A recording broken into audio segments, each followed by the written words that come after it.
ሆስፒታል እዛው ናት ልጅክ? አዎ ልጅ እኔም ወረቀት የለኝም ምንም ነገር። ያው እንደምትልኝ ወረቀት የሌለው ሰው ደግሞ ተደብቄ ነው።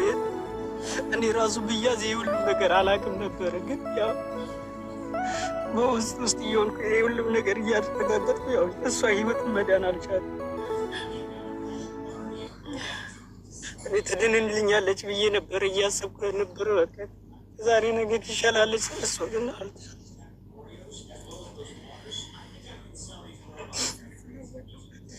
ፈጣሪ ወደደውን አደረገ።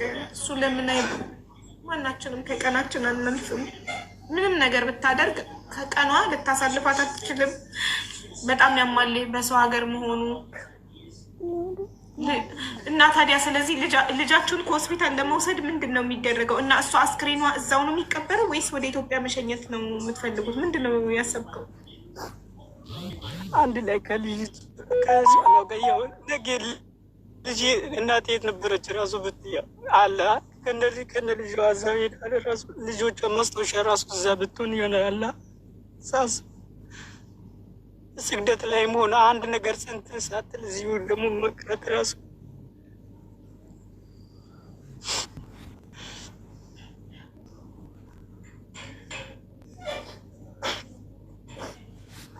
አንተ ትሄዳለህ?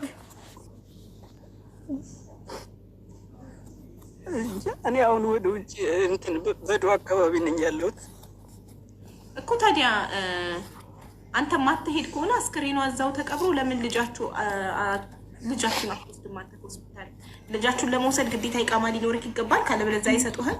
ማን ነው ልጃችሁን የሚወስደው ከመንግስት ከሆስፒታል? እንትን ኤጀንሲ ነው እንጂ እኔ መረከብ ራሱ እዛ መድረስም አልችልም። ኤምባሲዎች ምናምን ከዚህ ከኢትዮጵያ ወረቀት ምናምን ተጽፎ ውክልና ወደዚህ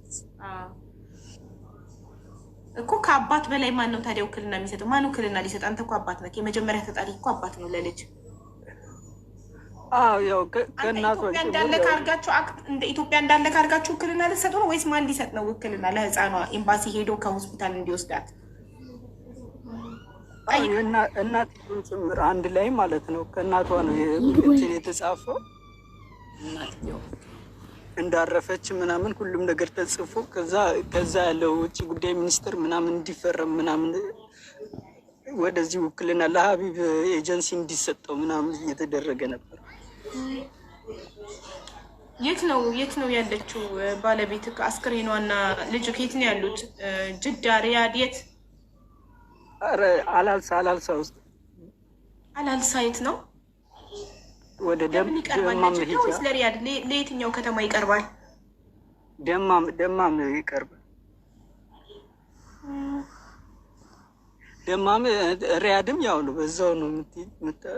ሪያድም ያው ግማሽ መንገድ ላይ